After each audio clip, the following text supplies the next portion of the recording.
इन दिनों उत्तर प्रदेश की राजनीति में एक अलग ही घटनाक्रम देखने को मिल रहा है कि विधानसभा चुनाव की हार से भी कोई सबक नहीं लिया है।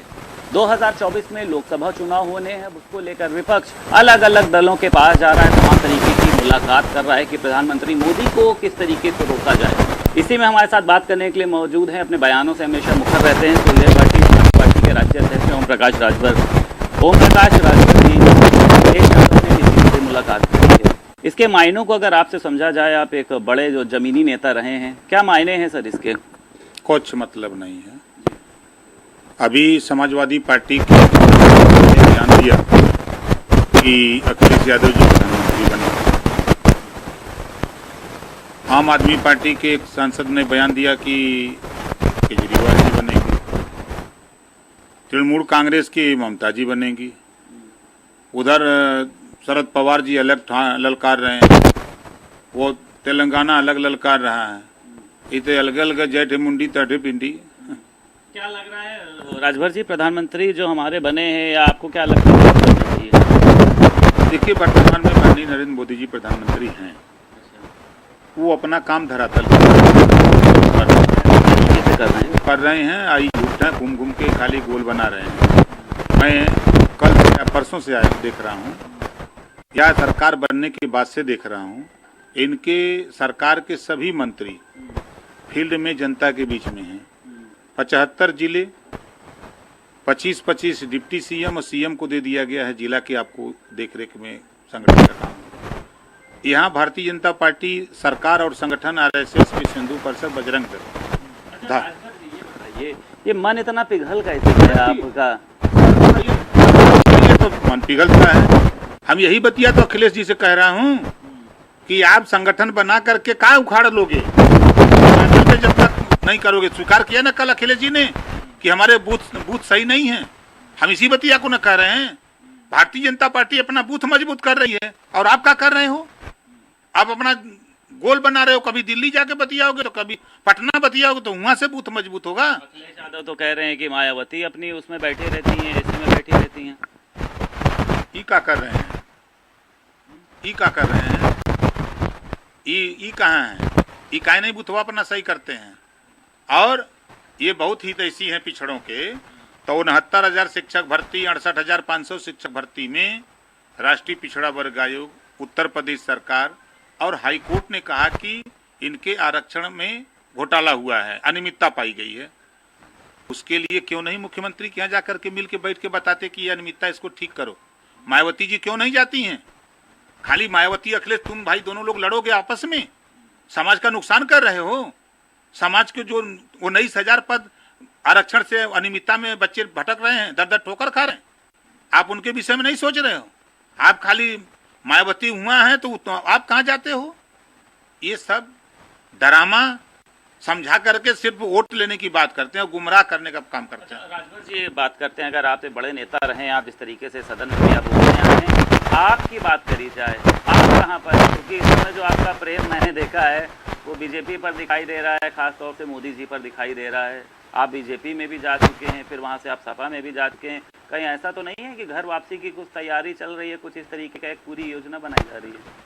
देखिए, सच अगर बोला जाए तो तमाम लोग तर्क करते हैं। जैसे मैंने कहा कि कांग्रेस की जब तक सरकार थी तो कांग्रेस ने बहुत काम किया।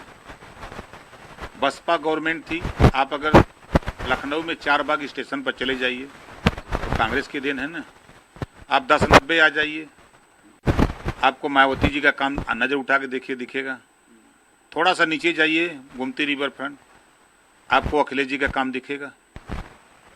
अब आप पूर्वांचल चलिए, Purvanchal expressway, Bundelkhand expressway, Yogi ji का काम दिखेगा।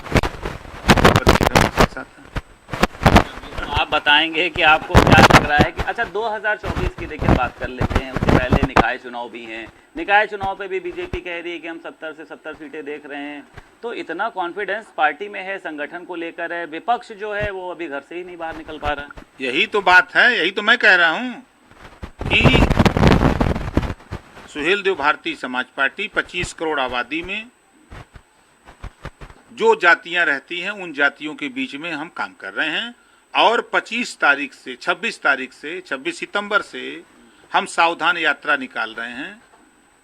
उनको समझा रहे हैं कि देखो, चाहे सपा हो, चाहे बसपा हो, चाहे कांग्रेस हो, चाहे कोई पार्टी हो, जब ये सत्ता में रहते हैं तब ये जातिवाद जनगणना की बात नहीं करते, ये घरेलू बिजली का बिल माफ करने की बात नहीं करते, ये सरकारी स्कूल में शिक्षा में सुधार की बात नहीं करते, ये रोजगार परक शिक्षा की बात नहीं करते। जब ईजियों सत्ता से बाहर होते हैं तब इस यहाँ नाई, गोंड, पाल, प्रजापति, कुमार, राजभर, चौहान, बिंद, केवट, मला, आरा, कर्कवंशी, बंजारा, बहेलिया, खंगार इनको दिखाई देने लगता है। अच्छा, ओबीसी जातियों को भी लेकर लगता है आपको इन्होंने खाली एक लाभ उठाने की कोशिश करी, जिस तरीके से मुलायम सिंह यादव ने अपनी सरकार में कहा जाए और अखिलेश यादव ने एक अधिसूचना अपना जारी करी थी, लेकिन बताया जाता है कि राज्य सरकार के पास ये अधिकारी नहीं है। तो मतलब क्या एक तरीके से वो बनाया गया उन लोगों को एक राजनीतिक स्वार्थ के लिए? देखिए, राजनीतिक स्वार्थ के लिए ही ये घोषणाएं होती हैं। समाजवादी पार्टी और बसपा ने किया अपने अपने कार्यकाल में यूपी में, तो दिल्ली में भी तो इन्होंने समर्थन दिया था कांग्रेस को, इनके भी सांसद दिल्ली में समर्थन से सरकार, उस समय माननीय मुलायम सिंह जी रक्षा मंत्री बने थे, तो वहां इन्होंने कैबिनेट से क्यों नहीं पास करा करके लोकसभा और राज्यसभा से आरजीआई को भेजवा दिया। ये बसपा ने भी समर्थन किया था, तो वहां लोकसभा और राज्यसभा से पास करा के आरजीआई के क्यों नहीं भेजवा दिया। ये सिर्फ लालीपाप था।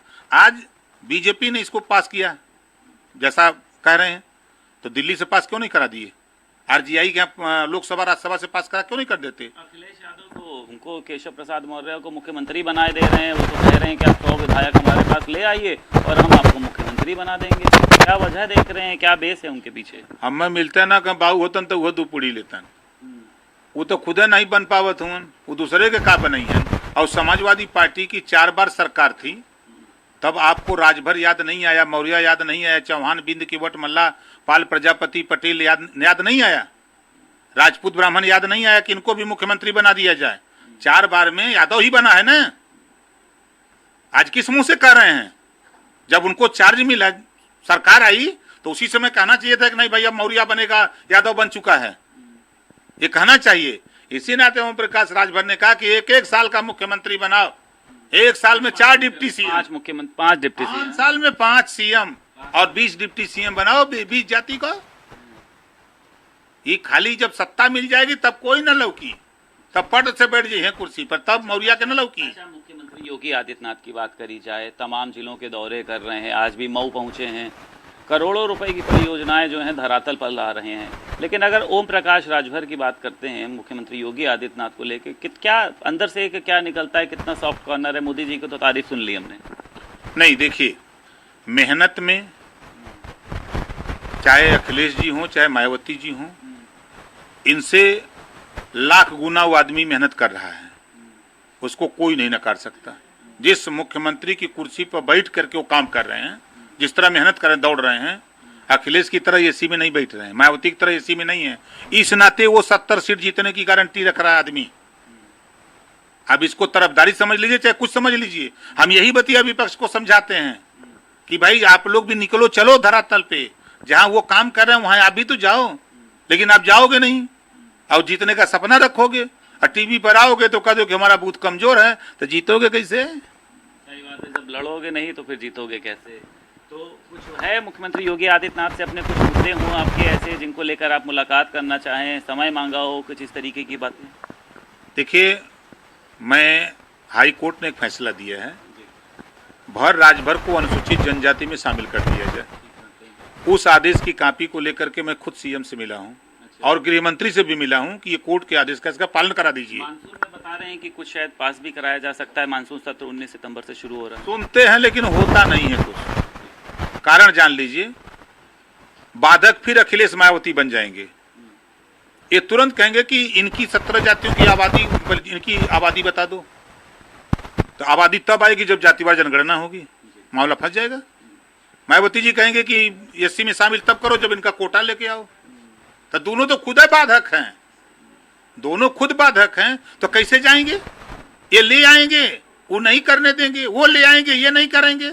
ये तो वो त्रिशंकु की तरह हमने के लटका दिए हैं। मतलब कितनी भी उठा पटक हो जाए राजभर जी, लग रहा है आपको 2024 के लोकसभा चुनाव में प्रधानमंत्री पद के सबसे प्रबल दावेदार कौन है? आज की तारीख में जो धरातल पे काम कर रहा है उसमें सिर्फ 2 पार्टियां हैं।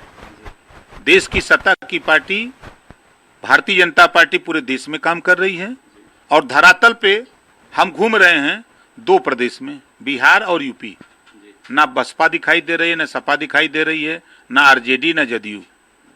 अब प्रधानमंत्री का सपना देखेंगे। चलिए, बहुत शुक्रिया हमारे साथ बात करने के लिए। हमारे साथ बात करने के लिए मौजूद थे ओम प्रकाश राजभर जी, जिनका साफ तौर पर कहना यह है कि विपक्ष को सबसे पहले एसी से बाहर निकलना होगा, दूसरों पे उंगली उठाने से पहले ये देखना होगा कि उनकी तरफ कितनी उंगलियां हैं। 2024 के लोकसभा चुनाव को लेकर ओम प्रकाश राजभर ने साफ तौर पर कहा है कि अगर प्रधानमंत्री पद के सबसे प्रबल दावेदार की बात करी जाए तो वो नरेंद्र मोदी ही हैं।